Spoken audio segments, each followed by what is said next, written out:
2.5 லட்சம் வரைக்கும் you can contribute in PF without tax. So 2.5 லட்சத்துக்கு மேலே போச்சுன்னா அந்த 2.5 லட்சத்துக்கு மேலே இருக்கிற அமௌண்ட், இப்போ ஃபார் எக்ஸாம்பிள் இப்போ ஒருத்தர் 4 லட்சம் கான்ட்ரிபியூட் பண்ணுறாருன்னா அந்த 2.5 லட்சத்துக்கு வர்ற வட்டி இட்ஸ் நாட் டாக்ஸபிள். உங்களுடைய லாஸ்ட் கான்ட்ரிபியூஷன்லேருந்து 3 வருஷத்துக்கு எந்த ஒரு கான்ட்ரிபியூஷனுமே வரல அப்படின்னு சொன்னால் பிஎஃப் வட்டி உங்களுக்கு பே பண்ணிட்டு இருப்பாங்க. ஸோ அந்த 3 வருஷத்துக்கு மேலே உங்களுக்கு கான்ட்ரிபியூஷன் எந்த நிறுவனத்திலேருந்தும் வரல அப்படின்னு சொன்னால் இந்த பிஎஃப் வந்து இந்த ஏஜ் வரைக்கும் பிஎஃப் உங்களுக்கு பிடிப்பாங்க அப்படிங்கிறது ஏதாவது இருக்கா சார்? 60 இயர்ஸ், அதாவது உங்களுடைய ஓய்வு காலம் வரைக்கும்.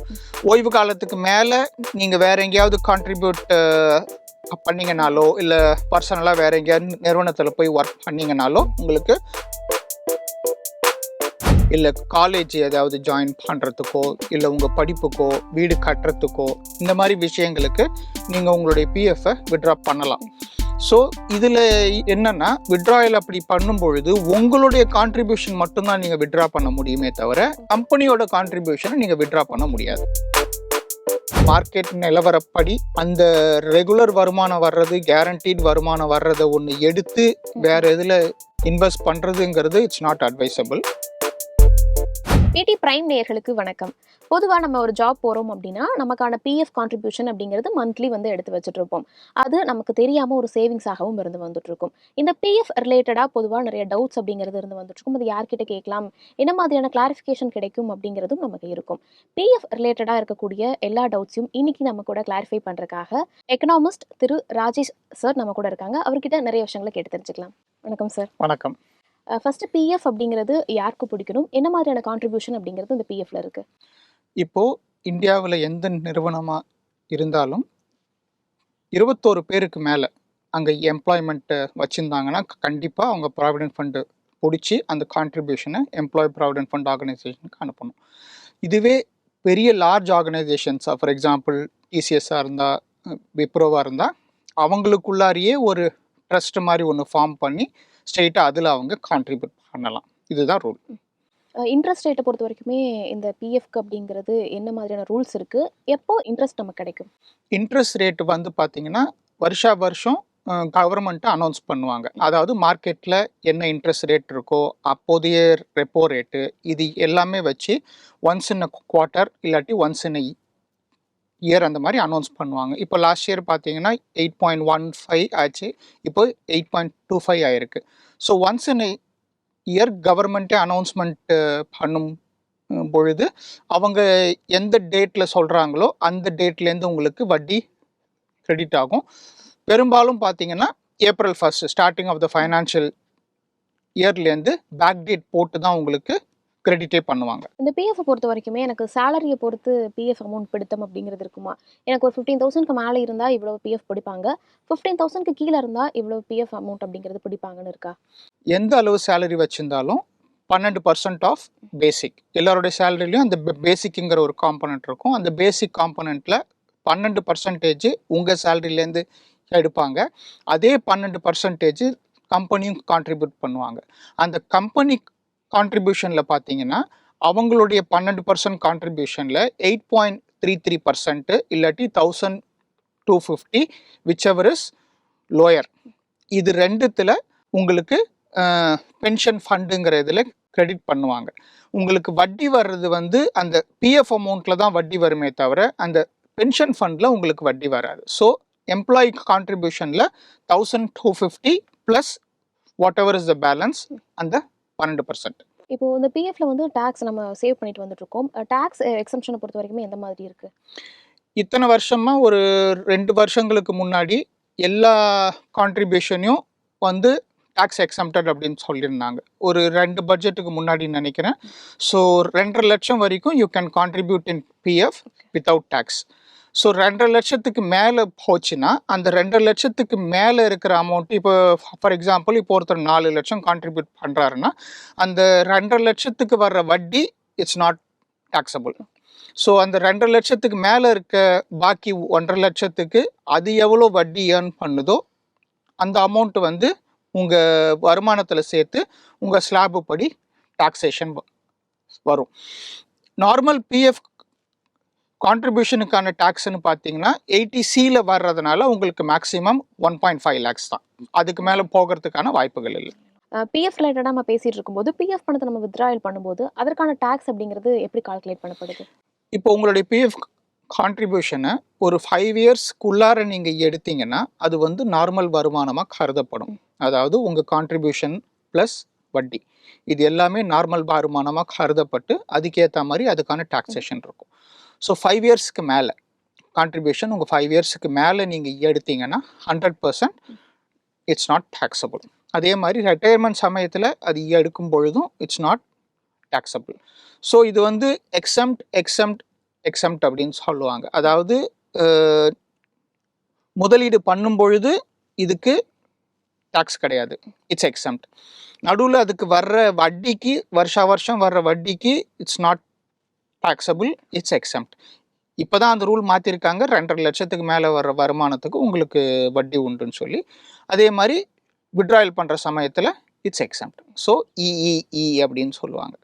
இப்போ எனக்கு ஒரு கம்பெனியில் பிஎஃப் அப்படிங்கிறது வந்துட்டு இருக்கு. நான் அந்த கம்பெனிலேருந்து இன்னொருக்கு மூவ் ஆன் ஆகிறேன் அப்படிங்கும்போது அந்த பிஎஃப் அக்கௌண்ட்டில் இருக்கக்கூடிய பணமோ இல்லை அந்த பிஎஃப் அக்கௌண்ட்டோ என்ன மாதிரி சேஞ்சஸ் ஆகும், இன்னொரு கம்பெனிக்கு எப்படி சேஞ்ச் ஆகும்? முன்ன காலத்துலலாம் ஒவ்வொரு அக்கௌண்ட்லேருந்தும், அதாவது இப்போ ஒரு நிறுவனத்துலேருந்து இன்னொரு நிறுவனத்துக்கு நீங்கள் மாறினீங்கன்னா it's your responsibility to inform the new company. அதாவது நான் ப்ரீவியஸ் கம்பெனியில் எனக்கு இந்த பிஎஃப் நம்பரில் கான்ட்ரிபியூட் ஆகிட்டு இருந்தது அப்படின்னு சொல்லி. சில வருஷங்களுக்கு முன்னாடி யூஏஎன், அதாவது யூனிஃபைடு அக்கௌண்ட் நம்பர்னு வந்துருச்சு. இப்போ அந்த நம்பர் என்னன்னா it's a single number for your entire career. இப்போ நீங்கள் எந்த கம்பெனி மாறினாலும் அந்த கம்பெனியோட கான்ட்ரிபியூஷன் அந்த சிங்கிள் அக்கௌண்ட்டுக்கு தான் போகும். ஸோ நீங்கள் வந்து இந்த நிறுவனத்துலேருந்து அந்த நிறுவனத்துக்கு பிஎஃப் மாற்றணும் அப்படிங்கிற ஒரு வேலை இப்போதைக்கு இல்லை. இப்போது ஏதாவது ஒரு நிறுவனங்கள், இப்போது டிசிஎஸ், விப்ரோ, டாட்டா, இந்த மாதிரி நிறுவனங்கள்லாம் தாங்களே ஒரு ட்ரஸ்ட் வச்சுருக்காங்கன்னு சொல்லியிருந்தேன் ஃபர்ஸ்ட்டு. ஸோ இந்த மாதிரி ட்ரஸ்ட் வச்சுருக்கிற நிறுவனங்களில் பார்த்தீங்கன்னா நீங்கள் still you have to transfer your PF from EPFO office onto that trust. அந்த நிறுவனத்திலேருந்து நீங்கள் சாதாரண நிறுவனத்துக்கு வெளியே போனீங்கன்னா இந்த நிறுவனத்திலேருந்து அதே யூஏஎன் நம்பரில் இபிஎஃப்ஓ ட்ரஸ்ட்டுக்கு அந்த என்டையர் ஃபண்ட்ஸும் மாறிடும். என்ன வித்தியாசம்னா அந்த ட்ரஸ்டில் இருக்கிற பிஎஃப் கான்ட்ரிபியூஷன்ஸ்க்கு அந்தந்த நிறுவனங்கள் தான் வட்டி பே பண்ணுவாங்க, கவர்மெண்ட் பே பண்ண மாட்டாங்க. ஸோ கவர்மெண்ட்டோட வட்டி தான் பே பண்ணணும் அப்படிங்கிறது இட்ஸ் அ மினிமம் கேரண்டி. ஒரு சில நிறுவனங்கள் இப்போ விப்ரோலாம் பார்த்தீங்கன்னா வருஷம் கவர்மெண்ட்டில் எவ்வளோ வட்டி சொல்கிறாங்களோ ஒரு 1% அவங்க எக்ஸ்ட்ராவாகவே பே பண்ணுவாங்க. ஸோ இது வந்து ஒவ்வொரு நிறுவனத்தை பொறுத்தது. அந்த பேசிக்குங்கிறது கவர்மெண்ட் சொல்கிற வட்டி, அதுக்கு மேலே நீங்கள் வட்டி தரலாம் இல்லை தராமல் இருக்கலாம்.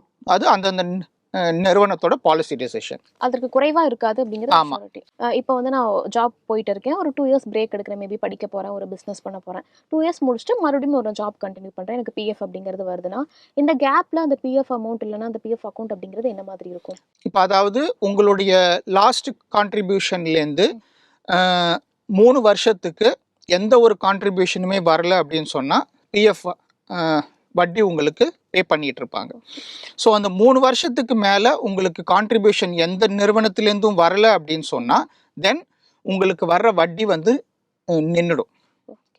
அதுக்கப்புறம் your PF account will not earn any interest. So அதை நீங்கள் விட்ரா பண்ணி தான் தீரணும்.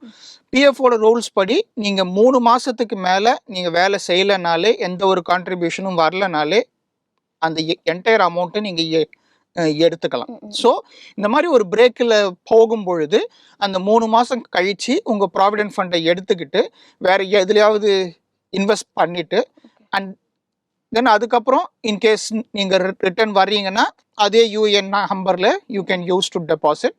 இல்லைன்னா இப்போ மறுபடியும் வேலைக்கு வரீங்க அப்படின்னு சொன்னால் அதே யூஎன் நம்பரை தந்து you can start your contribution again. இந்த பிஎஃப் வந்து இந்த ஏஜ் வரைக்கும் பிஎஃப் உங்களுக்கு பிடிப்பாங்க அப்படிங்கிறது ஏதாவது இருக்கா சார்? ஏஜ் 60 இயர்ஸ், அதாவது உங்களுடைய ஓய்வு காலம் வரைக்கும்.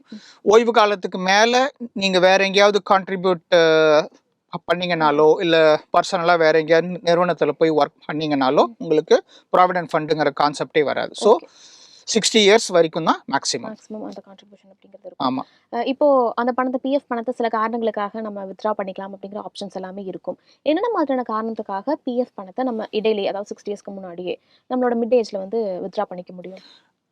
ஃபேமிலி மெம்பர்ஸோட மேரேஜ், அதாவது தம்பி, தங்கச்சி, அக்கா, இவங்களோட மேரேஜ், எமர்ஜென்சி மெடிக்கல் சுச்சுவேஷன், இல்லை காலேஜ் ஏதாவது ஜாயின் பண்ணுறதுக்கோ, இல்லை உங்கள் படிப்புக்கோ, வீடு கட்டுறதுக்கோ, இல்லை உங்கள் ஹவுசிங் லோன் அடைக்கிறதுக்கோ, இந்த மாதிரி விஷயங்களுக்கு நீங்கள் உங்களுடைய பிஎஃப்பை வித்ட்ரா பண்ணலாம். ஸோ இதில் என்னென்னா, வித்ட்ராயல் அப்படி பண்ணும் பொழுது உங்களுடைய கான்ட்ரிபியூஷன் மட்டும்தான் நீங்கள் வித்ட்ரா பண்ண முடியுமே தவிர கம்பெனியோட கான்ட்ரிபியூஷனை நீங்கள் வித்ட்ரா பண்ண முடியாது. So that is standard. அது ஒரு ரூல். ஸோ உங்களுடைய கான்ட்ரிபியூஷன் எவ்வளவோ அதை மட்டும்தான் உங்களால் வித்ட்ரா பண்ண முடியும். இப்போ நான் சொன்ன ஒவ்வொரு இதுக்கும் உங்களுடைய கான்ட்ரிபியூஷனில் எத்தனை பர்சன்டேஜ் நீங்கள் எடுக்கலாம் அப்படிங்கிறதையும் அவங்க ரூல் படி சொல்லியிருக்காங்க. ஸோ இதுக்கு ஏற்ற மாதிரி you can withdraw your PF in the middle. இப்போ நீங்கள் சொன்ன ரீசன்ஸ்க்காக மட்டும்தான் பணத்தை வித்ட்ரா பண்ண முடியும் அப்படின்னா அதுக்கு ரிலேட்டடான டாக்குமெண்ட்ஸை நம்ம சப்மிட் பண்ண வேண்டிய சிச்சுவேஷன் வருமா? ஆமாம். இப்போ மெடிக்கல் எமர்ஜென்சினா அந்த எமர்ஜென்சிக்கு உண்டான டாக்குமெண்ட்ஸு, இப்போ வீடு கட்டுறேன் அப்படின்னு சொன்னால் அதுக்கு உண்டான டாக்குமெண்ட்ஸு, அந்த லேண்ட் டாக்குமெண்ட்ஸு, அந்த பிளான் டாக்குமெண்ட்ஸு, இது எல்லாத்தையுமே சப்மிட் பண்ணணும். இப்போ ஒரு வீடு வாங்குறேன் அப்படின்னு சொன்னால் அந்த வீடு வாங்குறதுக்கான டாக்குமெண்ட்ஸு, நீங்கள் அட்வான்ஸ் பே பண்ண டாக்குமெண்ட்டு, இதெல்லாமே சப்மிட் பண்ணணும். காலேஜ் அட்மிஷன்னா காலேஜ் எஜுகேஷன், மேரேஜ்னா கல்யாண பத்திரிக்கை, இந்த மாதிரி விஷயங்கள். ஸோ டாக்குமெண்ட் நீங்கள் சப்மிட் பண்ணலைன்னா உங்களால் வித்ட்ராயல் பண்ண முடியாது. ஓகே. இப்போ நம்ம பிஎஃப் பணத்தை எடுத்துக்கலாம் அப்படின்னு பேசிகிட்டு இருந்தோம். இன்னும் சிலருக்கு என்ன ஒரு டவுட் இருக்குது அப்படின்னா, அந்த பென்ஷன் பணம் அப்படிங்கிறது நம்மளோட அந்த கான்ட்ரிபியூஷனில் எடுத்துகிட்டு இருப்பாங்க. அதை நான் இன்னொரு கம்பெனிக்கு மாறினாலுமே எனக்கு இந்த அக்கௌண்ட்டுக்கு மாறலை, பழைய கம்பெனியோட அக்கௌண்ட்டில் தான் இருந்துகிட்ருக்கு அப்படின்னு ஒரு விஷயம் இருக்கு இல்லையா? அது என்ன கான்செப்ட்? அதை எப்போ நமக்கு கிடைக்கும், எப்போ எடுக்க முடியும்? அந்த பென்ஷன் அக்கௌண்ட் சொன்னோம் இல்லையா, 1250ங்கிற கான்ட்ரிபியூஷன், அது வந்து உங்கள் அக்கௌண்ட்டில் ஸ்டோர் ஆகாது. It will be stored with EPFO under your PAN number. So அந்த நடுவில் எந்த காலத்துலையுமே அதை உங்களால் வித்ட்ரா பண்ண முடியாது. அதை வந்து 60 வயசுக்கு மேலே ரிட்டையர் ஆகும்போது மட்டும் உங்களுக்கு சாய்ஸ் தருவாங்க, வித்ட்ரா பண்ணிக்கிறீங்களா இல்லை பென்ஷன் பிளானில் ஜாயின் பண்ணிக்கிறீங்களா அப்படின்னு சொல்லி. So it's up to you. உங்களுக்கு பென்ஷன் வேணும்னாலும் பென்ஷன் வாங்கிக்கலாம், வித்ட்ரா பண்ணணுன்னாலும் யூ கேன் டூ இட். ஆனால் அந்த பணம் நமக்கு இடையில அது கிடைக்கவே கிடைக்காது. அது நீங்கள் ரிட்டையர்மெண்ட்டுக்கு அப்புறம் தான் அது உங்களுக்கு கிடைக்கும். இப்போ வந்து வேலைக்கு போகிறவங்க எல்லாத்துக்குமே இந்த மாதிரியான ஒரு ஆப்ஷன் இருக்குது. பிஎஃப் அப்படிங்கிறது மந்த்லி கான்ட்ரிபியூஷன் நமக்கு கிடைக்கும் அப்படிங்கிறது. இப்போ வந்து வேலைக்கு போயிட்டு இருப்பாங்க, மேபி அவங்க ஒரு கான்ட்ராக்ட் ஒர்க்கராக இருப்பாங்க, தேர்ட் பார்ட்டி கம்பெனி மூலமாக ஒர்க் பண்ணிட்டு இருப்பாங்க. அவங்களுக்கு விபிஎஃப் அப்படிங்கிற ஒரு ஆப்ஷன் சரியாக வரும். அந்த விபிஎஃப் அப்படின்னா என்ன? விபிஎஃப்னா வாலண்டரி ப்ராவிடென்ட் ஃபண்ட். இப்போது இபிஎஃப் இருக்குது, employee provident fund, VPF voluntary provident fund, PPF public provident fund. Employee provident fund வந்து இட்ஸ் மேண்டேட்ரி. அதாவது நீங்கள் 12% கான்ட்ரிபியூட் பண்ணுவீங்க, கம்பெனி 12% கான்ட்ரிபியூட் பண்ணுவாங்க. விபிஎஃப் வாலண்டரி ப்ராவிடென்ட் ஃபண்டு வந்து அந்த 12%க்கு மேலே நீங்கள் சரி என்கிட்ட கொஞ்சம் காசு இருக்குது, நான் இன்னொரு 10% எக்ஸ்ட்ரா போடுறேன் அப்படின்னு சொல்லுவாங்க. பட் அந்த 10% நீங்கள் எக்ஸ்ட்ரா போட்டிங்கன்னா அதுக்கு ஈக்குவலாக உங்கள் நிறுவனம் வந்து போடுமானா அது போடாது. ஸோ இந்த விபிஎஃப்ங்கிறது உங்களுடைய கான்ட்ரிபியூஷன் மட்டும். எம்ப்ளாயி ப்ராவிடென்ட் ஃபண்ட் 2 பேரோட கான்ட்ரிபியூஷன். விபிஎஃப் உங்களுடைய கான்ட்ரிபியூஷன் நீங்கள் வேலை பார்க்கும்போது. பிபிஎஃப் நீங்கள் வேலை எதுவும் செய்யலைனாலோ இல்லை அவுட் ஆஃப் யுவர் ஒர்க், வட்டி விகிதம் நல்லா இருக்குது, ஸோ நான் வந்து பப்ளிக் ப்ராவிடென்ட் ஃபண்ட்லேயும் கொஞ்சம் சேர்க்குறேன் அப்படிங்கிற ஒரு நினைப்பில் நீங்கள் போய் சேர்த்திங்கனாலும் தாராளமாக சேர்க்கலாம். ஆனால் ஒரு வருஷத்துக்கு 1.5 lakhs தான் உங்களால் பிபிஎஃப்ல போட முடியும். இபிஎஃப்ல எம்ப்ளாயி ப்ராவிடென்ட் ஃபண்டில் 12% தான் மேக்ஸிமம் உங்களால் போட முடியும். வாலண்டரி ப்ராவிடென்ட் ஃபண்டு நீங்கள் எவ்வளோ வேணால் போடலாம். இன்னொரு சின்ன டவுட்டுமே இருக்குது. பிஎஃப் பணம் நம்ம அக்கௌண்ட்டில் இருந்து வந்துட்டு இருக்கு, ஒரு டைம் நம்ம எடுத்துடலாம். அந்த பணத்தை எடுத்து வட்டி அதிகமாக வருது அப்படிங்கிற ரீசனுக்காக வேறு ஏதாவதுல இன்வெஸ்ட் பண்ணலாமா? இப்போதைக்கு பார்த்தீங்கன்னா மார்க்கெட் நிலவரப்படி அந்த ரெகுலர் வருமானம் வர்றது, கேரண்டீட் வருமானம் வர்றதை ஒன்று எடுத்து வேறு எதில் இன்வெஸ்ட் பண்ணுறதுங்கிறது இட்ஸ் நாட் அட்வைசபிள். ஏன்னா த பவர் ஆஃப் காம்பவுண்டிங் அப்படின்னு ஒரு கான்செப்ட் இருக்குது. இப்போது எம்ப்ளாயி ப்ராவிடென்ட் ஃபண்டில் பார்த்தீங்கன்னா நீங்கள் ஜாயின் பண்ணதுலேருந்து ஃபஸ்ட்டு ஸ்லோவாக வளர்கிற மாதிரி இருக்கும், அதுக்கப்புறம் தான் வேகமாக வளரும். ஸோ அந்த வேகமாக வளர போகிற நேரத்தில் அந்த காசை நீங்கள் எடுத்துட்டீங்க அப்படின்னு சொன்னால் இந்த வளர்ச்சி இருக்கு இல்லையா, அந்த வளர்ச்சி உங்களுக்கு நீங்கள் வெளியே எடுத்து வேறு இன்ஸ்ட்ருமெண்ட்டில் போடுறதுல உங்களுக்கு வராது. ஸோ அந்த பவர் ஆஃப் காம்பவுண்டிங்கை நீங்கள் ஃபுல்லாகவே யூட்டிலைஸ் பண்ணணும் அப்படின்னு சொன்னால் எம்ப்ளாயி ப்ராவிடென்ட் ஃபண்டையும் வாலண்டரி ப்ராவிடென்ட் ஃபண்டையும் தயவு செஞ்சு விட்ரா பண்ண வேண்டாம் அப்படிங்கிறது அட்வைஸ். ஓகே, இறுதியாக ஒரு கேள்வி சார், என்பிஎஸ் அப்படிங்கிற ஒரு விஷயம் இருக்குல்ல, அதை பற்றி கொஞ்சம் சொல்லுங்கள். என்பிஎஸ்ங்கிறது நேஷ்னல் பென்ஷன் சிஸ்டம். இப்போது 2007க்கு பிறகு கவர்மெண்ட் வந்து கவர்மெண்ட்டோட காசுலேருந்து பென்ஷன் தர்றதை விட்டுட்டு அவங்களோட எம்ப்ளாயிக்கிட்டேருந்து ஒரு கான்ட்ரிபியூஷனை எடுத்து என்பிஎஸ்ல இன்வெஸ்ட் பண்ணுறாங்க. ஸோ என்பிஎஸ்ங்கிறது மியூச்சுவல் ஃபண்டு மாதிரி தான். It acts same as a mutual fund except அந்த என்பிஎஸ்க்கு பென்ஷன் அத்தாரிட்டின்னு ஒன்று இருக்குது, பிஎஃப் ஆர்டிஏ, ஒரு எக்ஸ்ட்ரா ரெகுலேட்டர். இந்த ஃபண்டில் தான் நீங்கள் போடலாம், இதில் தான் பண்ணலாம் அப்படிங்கிறது ஒரு ரெகுலேஷன். மியூச்சுவல் ஃபண்டுனா யார் வேணால் தொடங்கலாம், பட் இந்த என்பிஎஸ் வந்து ஒரு 7-8 நிறுவனங்களுக்கு தான் அனுமதி, இவங்க தான் நடத்த முடியும் அந்த என்பிஎஸ் ஃபண்டை. அந்த என்பிஎஃப் கான்ட்ரிபியூஷன் பண்ணுறதுக்கு நீங்கள் வந்து எந்த ஃபண்டில் போடலாம் அப்படின்றத நீங்கள் சூஸ் பண்ணலாம். அப்போ என்பிஎஸ்ல போடும் பொழுது அதே 80Cயில் உங்களுக்கு 1.5 lakhs கான்ட்ரிபியூஷன். டயர் 1 டயர் 2 2 இருக்குது. டயர் 1னா 60 வயசு வரைக்கும் உங்களால் எடுக்கவே முடியாது. டயர் 2னா just like normal mutual fund, அதை நீங்கள் போட்டு எடுக்கலாம். ஸோ என்பிஎஸ்ங்கிறது it's one more way to save, but அதோட வேரியபிள் வந்து அதில் வர்ற வருமானம் பார்த்தீங்கன்னா உங்களுக்கு சந்தை நிலவரத்தை பொறுத்து தான் அது இருக்கும். பிஎஃப் ரிலேட்டடான நிறைய டவுட்ஸ்க்கு நீங்கள் ஆன்சர் பண்ணியிருக்கீங்க சார், ரொம்ப நன்றி. தேங்க்யூ. இதை பார்த்துட்டு இருக்க நேயர்களுக்கும் உங்களுக்கு பிஎஃப் ரிலேட்டடாக ஏதாவது டவுட்ஸ் இருந்துச்சு அப்படின்னா கமெண்ட் செக்ஷனில் ஃபைல் பண்ணுங்கள். அடுத்தடுத்து வரக்கூடிய வீடியோக்களில் உங்களுடைய டவுட்டுக்கு நிச்சயமாக ஆன்சர் செய்யப்படும்.